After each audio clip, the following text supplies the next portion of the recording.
Such a shame you chose peonies for the centerpieces, Barbara said, running her finger along the petal of a pale pink bloom. They'll be wilted by dinner.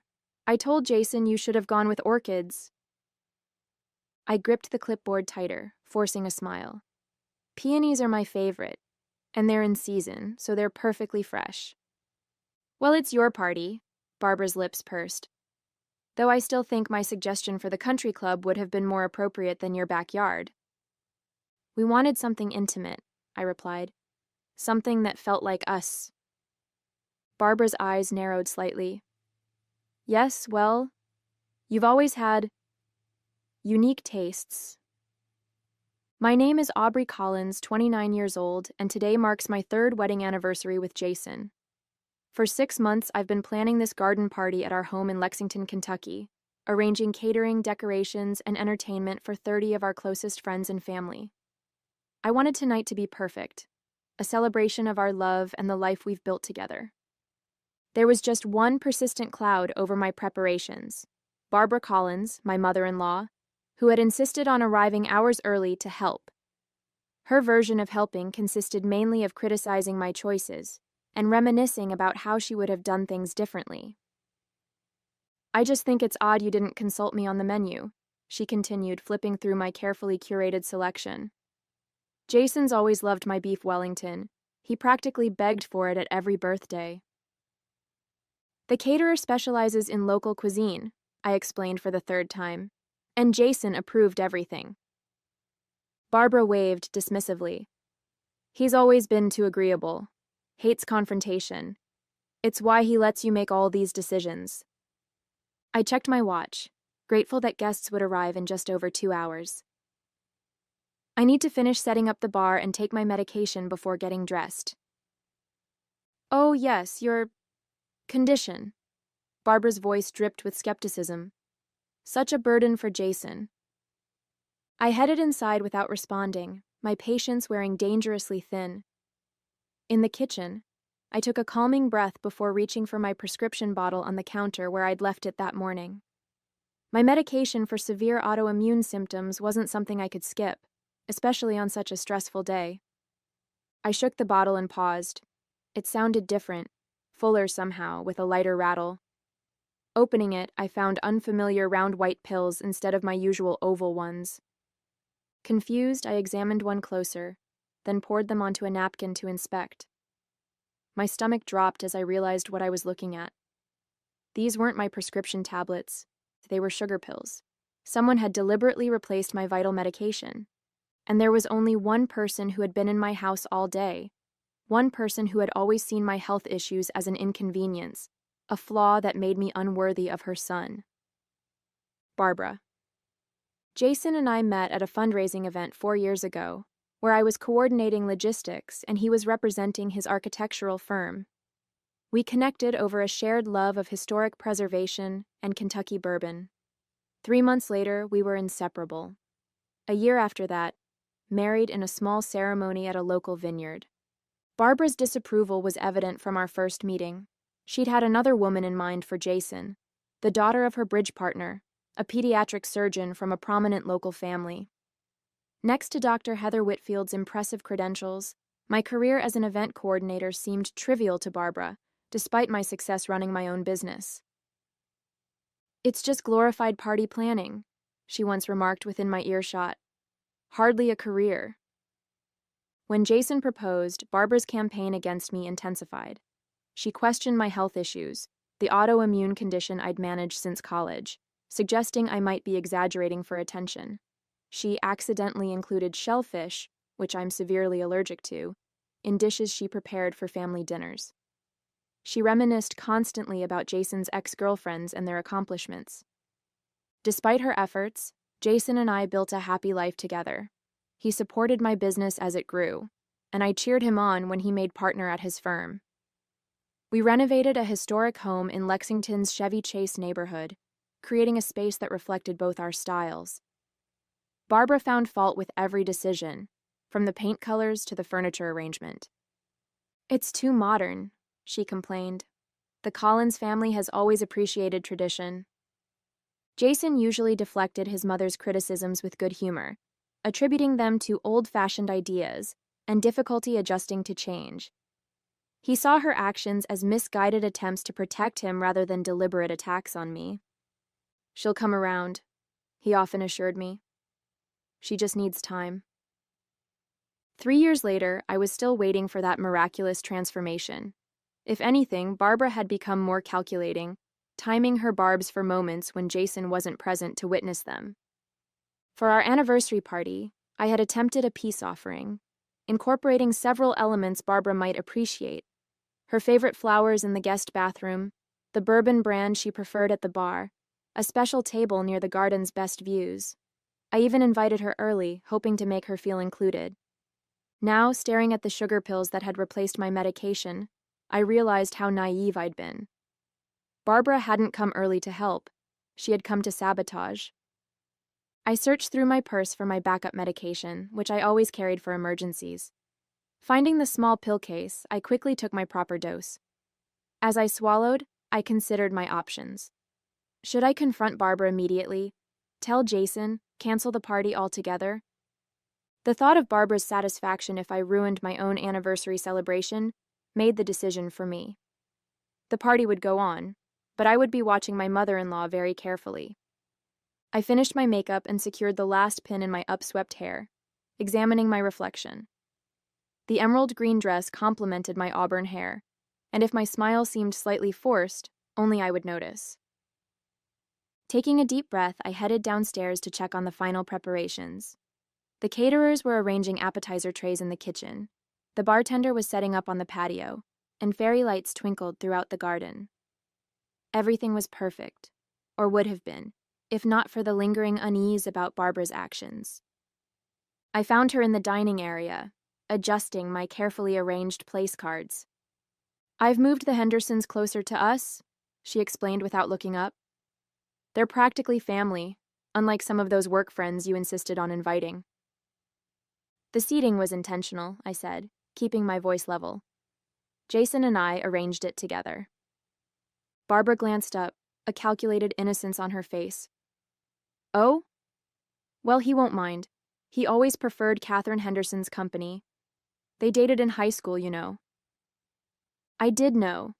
Barbara mentioned it at least once a month. "I found something interesting earlier," I said, watching her carefully. "Someone replaced my medication with sugar pills." Barbara's expression didn't waver, but a slight flush appeared on her neck, her tell, as Jason had once pointed out. "How careless of you to mix them up," she replied smoothly. "I didn't mix anything up. My pills were deliberately switched." She straightened, meeting my eyes with a cold smile. "That's a serious accusation, Aubrey. Perhaps your condition is affecting your judgment. These autoimmune issues can sometimes impact cognitive function, can't they?" The calculated cruelty stole my breath momentarily. This wasn't just passive-aggressive sniping. This was dangerous. She had deliberately tampered with medication I needed. "Why do you hate me so much?" I asked, the question escaping before I could stop it. Barbara's smile tightened. "Hate is such a strong word. I simply recognize that you're not right for my son. Eventually he'll see it too. We've been happily married for 3 years." 3 years is nothing," she dismissed. "A fleeting moment. Jason needs someone who will enhance his life, not complicate it with health problems and frivolous career choices." As she turned back to the place cards, rearranging them to her preference once more, a terrible clarity came over me. Barbara wasn't simply difficult or overprotective. She was actively working to undermine my marriage, my health, my confidence. And she wouldn't stop. "Maybe you'll finally leave my son," she added softly, almost to herself. I stood frozen, the full implication of her words sinking in. She hadn't just wanted to make me ill for the party. She had hoped a medical episode might strain our marriage beyond repair. This was sabotage on a level I hadn't imagined possible. Jason's voice broke the moment as he came through the front door. "Hello? The florist just delivered more greenery. Where should I put it?" Barbara's demeanor shifted instantly, her voice warming. "In the kitchen, darling. Everything looks wonderful." As she brushed past me to greet her son, her eyes flashed a clear message. This is far from over. And in that moment, I realized she was right. This wasn't over, but it wouldn't end the way Barbara expected. When Jason entered the dining area, I forced a smile, unwilling to cast a shadow over our celebration by revealing his mother's actions. Not yet, anyway. I needed proof, something more concrete than switched pills that Barbara could easily deny or attribute to my confusion. You look stunning, Jason said, kissing my cheek. Everything okay? You seem tense. Just pre-party nerves, I assured him. Would you mind checking that the bartender has enough ice? I need to review a few things with the caterer. Once Jason headed to the backyard, I slipped into the guest bathroom where Barbara had left her oversized purse. I hesitated only briefly before searching it, finding my original pills tucked into an inner pocket. I took a photo with my phone, then returned everything exactly as I'd found it. Evidence secured, I rejoined the preparations, keeping a careful distance from Barbara while observing her every move. She hovered around the bar for several minutes, pointing out specific bottles to the bartender with unusual interest. When she stepped away, I approached him. My mother-in-law can be particular, I said conversationally. What was she asking about? The champagne, he replied. She wanted to make sure we're serving the French brand she requested for the toast, not the domestic one on the general bar menu. Said she has the refined palate in the family. He rolled his eyes slightly. I nodded, remembering Barbara's insistence on providing her own champagne. Dom Pérignon, a specific vintage she claimed was the only acceptable choice for proper celebrations. It was the one contribution she'd made that I'd accepted without argument, if only to give her something to feel important about. Where did she have you put it? I asked. In the wine cooler, left side, said it's only for her and a few select guests. My suspicion grew. I checked the wine cooler when the bartender was distracted, finding the distinctive bottle with a small piece of blue tape on the bottom, Barbara's way of marking it presumably. I didn't dare open it, but made a mental note to watch closely when it was served. The first guests arrived at 7, and soon our backyard was filled with conversation and laughter. I moved through the crowd, playing hostess while keeping Barbara in my peripheral vision. She held court near the koi pond, regaling Jason's colleagues with stories of his childhood achievements, carefully edited to minimize my presence in his current success. At one point, I overheard her speaking to Jason's boss. Of course, the Hendersons' daughter would have been the more conventional choice. She's just made head of neurosurgery at Johns Hopkins. But Jason always had a soft spot for creative types. I bit my tongue and moved on, reminding myself that engaging would only give her the reaction she wanted. As dinner approached, Barbara cornered me in the kitchen under the guise of helping with the final touches. I noticed you took your medication after all, she said quietly. How fortunate you had extras. I always carry backups, I replied evenly. Given my serious medical condition. Her eyes narrowed slightly. Yes, your condition. How convenient it never seems to hinder you when there's a party to plan or attention to be gained. Before I could respond, she added, I understand if this is all too much for you. No one would blame you if you needed to lie down while I handle the hosting duties. The offer might have seemed thoughtful to an outsider, but we both knew what it was, another attempt to sideline me at my own anniversary celebration. I feel perfectly fine, I assured her with a tight smile, but thank you for your concern. Barbara's expression hardened momentarily, before smoothing into practiced pleasantness as Jason entered the kitchen. There you are. I was just telling Aubrey how lovely everything looks, she said. Though I've offered to take over if she's feeling overwhelmed. Aubrey never gets overwhelmed, Jason said proudly, wrapping an arm around my waist. That's why she's the best event planner in Lexington. Barbara's smile didn't reach her eyes. Yes, well, it's almost time for dinner. Shall we direct the guests to their seats?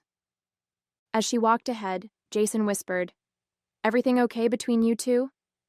I hesitated, then nodded. Just the usual. Nothing I can't handle.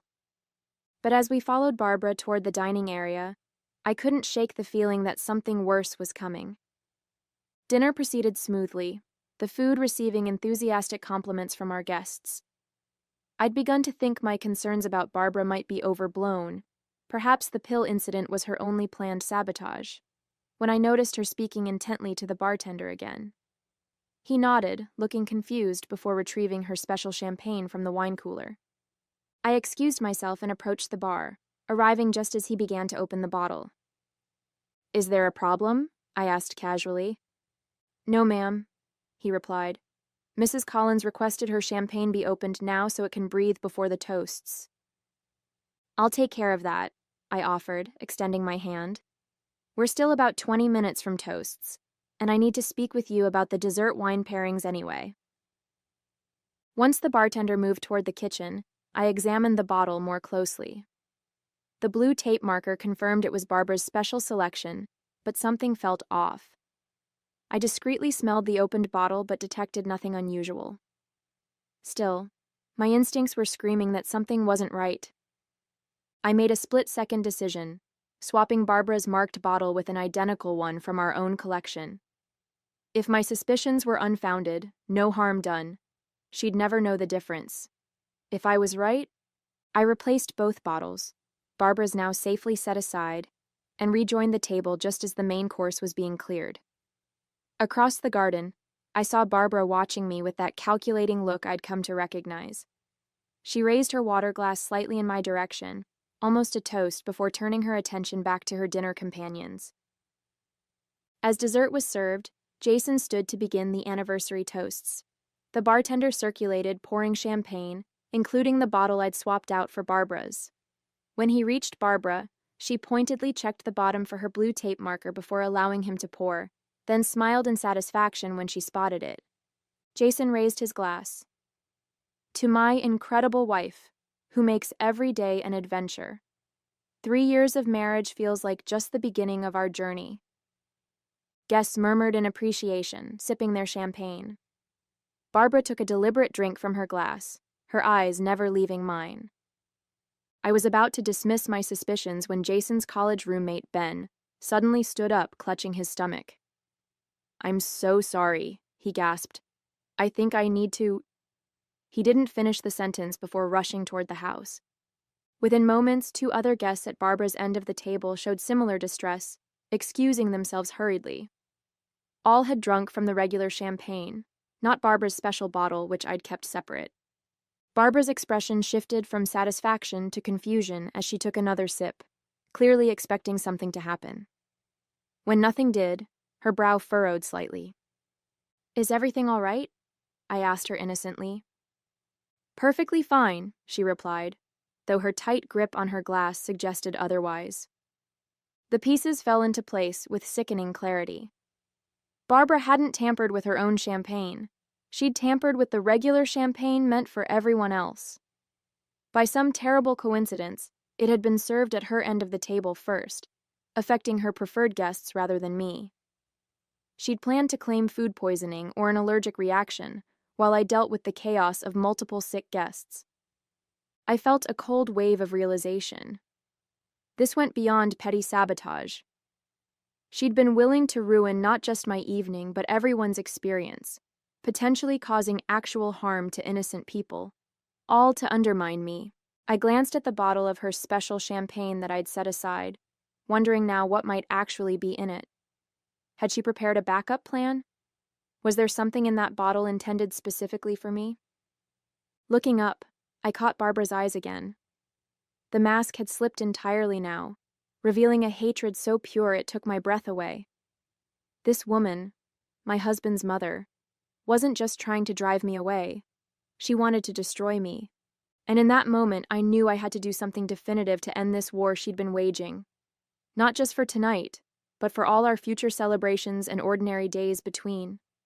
As the affected guests returned one by one, looking pale but recovering, I quietly circulated, ensuring everyone had water and offering my apologies for what I characterized as possible food sensitivity in one of the appetizers. Barbara watched from her seat, visibly frustrated that her plan had gone awry. Jason was busy speaking with his boss, giving me a moment to approach the bartender again. The champagne we set aside earlier, could you pour a glass just for Mrs. Collins? I asked quietly. She's mentioned the other bottle doesn't taste right to her. Of course, he nodded, retrieving Barbara's original bottle, the one I suspected might contain something unpleasant meant for the general guests. I carried the fresh glass to Barbara myself. I noticed you weren't enjoying the champagne, I said pleasantly. This is from your special bottle, the one with your marker on it. Her eyes lit with recognition, and she took the glass with a satisfied smile. How thoughtful. This vintage is exceptional, wasted on most palates, but perfect for a true connoisseur. A toast, then, I suggested, raising my own glass of the regular champagne. To family. Barbara clinked her glass against mine and took a deep sip, clearly savoring what she believed was her untampered selection. I watched her closely, wondering what exactly she had added to the champagne and how quickly it might take effect. I didn't have to wait long. Within minutes, Barbara shifted uncomfortably in her seat, her hand moving to her stomach. A flash of panic crossed her face as she realized what was happening. "Excuse me," she muttered, standing abruptly. "I need to—" She didn't finish the sentence before hurrying toward the house. Jason looked up in concern. "Is Mom okay?" "Probably just needed the restroom," I replied calmly. The toast is about to continue. As planned, our closest friend David rose to deliver the next speech. By the time he finished his heartfelt tribute to our marriage, Barbara had not returned. 10 minutes later, there was still no sign of her. "Maybe I should check on Mom," Jason suggested, looking worried. "I'll go," I offered. "You should stay with our guests." I found Barbara in the upstairs bathroom, the door locked. "Barbara? Are you all right?" I called, knowing perfectly well she wasn't. "Go away," came her strained voice. "Should I call a doctor? Was it something you ate or drank?" There was a pause before the door opened just enough to reveal Barbara's ashen face. "You knew," she hissed. "You switched the bottles." I maintained a neutral expression. "I'm not sure what you mean. Are you suggesting someone tampered with the champagne? That would be not only cruel but potentially dangerous, wouldn't it?" The implication hung between us. We both knew what she had done. "This isn't over," Barbara warned, her voice weak but venomous. "Actually, it is," I replied quietly. "I found my medication in your purse. I have photos. I also saved a sample of both champagne bottles. If anything like this ever happens again, if you ever try to sabotage my health, my marriage, or even just a dinner party, I'll go to Jason with everything. Do you understand?"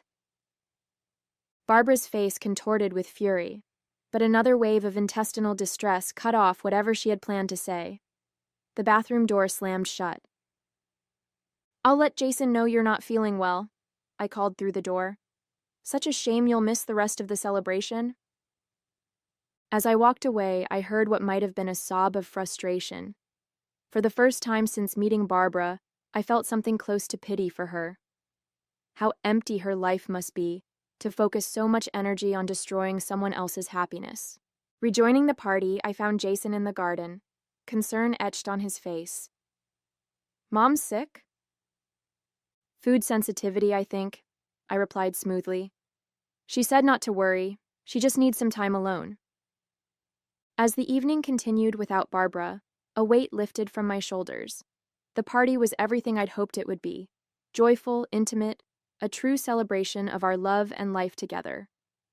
And for once, no one was trying to sabotage it. Barbara remained sequestered in the upstairs bathroom throughout the toasts, the cake cutting, and the first dance. By the time our closest friends were preparing to leave, she had been absent for nearly 2 hours. I directed the caterers to box up a slice of anniversary cake for her, making sure everyone heard my thoughtful gesture for my poor, ill mother-in-law. Jason went to check on her just as the quartet began playing our final requested song. He returned looking troubled. "She's finally coming down," he whispered. "But she's insisting someone tampered with her drink." On cue, Barbara appeared at the edge of the garden, her carefully styled hair now limp, her makeup smudged despite obvious attempts to fix it. Her eyes locked onto mine with undisguised hatred. I squeezed Jason's hand. I think the heat and excitement might have been too much for her. As Barbara approached us, I stepped forward with concern. Feeling better? We saved cake for you. You did this, she hissed under her breath. You switched the champagne. You knew. Knew what, Barbara? I asked innocently, aware that several guests were within earshot. That you marked your special bottle? Or that you put something in the regular champagne? The one that made Ben and the Johnsons sick? Her face paled further as she realized the implications. If she accused me directly, she would have to explain her own actions. Mom, what's going on? Jason asked, his brow furrowed with confusion. Barbara struggled visibly, caught between her desire for revenge and self-preservation. Nothing, she finally said. I'm just not feeling well. Such a shame you missed most of the party, I said, handing her the cake box, especially after you arrived so early to help. The emphasis on help wasn't lost on Barbara. Her hands shook slightly as she took the box. Perhaps next time you'll be able to enjoy the whole celebration, I added, without any unexpected interruptions. Barbara's eyes narrowed at the implied threat, but with Jason and the remaining guests watching, she could only manage a tight smile. Yes, next time. But we both knew there wouldn't be a next time, at least not one where she had any control. I had won. As the last guest departed and the catering staff began cleanup, Barbara announced she would be leaving despite our offer for her to stay overnight as planned. I think it's best if I go home, she said stiffly. I'm clearly not well. Jason, still oblivious to the true nature of the evening's power struggle, insisted on driving her. I'll handle things here, I assured him, kissing his cheek. Take care of your mom. While they were gone, I methodically gathered my evidence, the sealed sample of Barbara's tampered champagne, the photos of my medication in her purse, and a new addition. Security camera footage from our garden showing Barbara at the bar, handling the champagne bottles when she thought no one was watching. I stored everything in a secure folder on my cloud drive, then sent myself an email with the subject line: Insurance against Barbara Collins, anniversary party incident. She didn't need to know exactly what evidence I had, just that it existed and could be used if necessary. When Jason returned, I was curled up on our porch swing, watching the cleanup crew dismantle the last of our perfect evening. Mom says she's never coming to another event you organize, he sighed, sitting beside me. What really happened tonight? I rested my head on his shoulder. Let's just say your mother and I reached an understanding. That sounds ominous, he said, but his tone was lighter than I expected. It's actually liberating, I replied. I think we'll have a much more peaceful relationship going forward. 2 days later, a stiff note arrived from Barbara, declining our Thanksgiving invitation with a vague reference to prior commitments. The following week, she announced plans to vacation in Europe for Christmas, her first holiday away from Jason in his entire life. As I pinned her note to our kitchen bulletin board, I couldn't help but smile. Sometimes the best revenge isn't just about winning the battle, it's about changing the entire war. And our future celebrations would be perfectly peaceful without Barbara's presence, just as I had planned all along.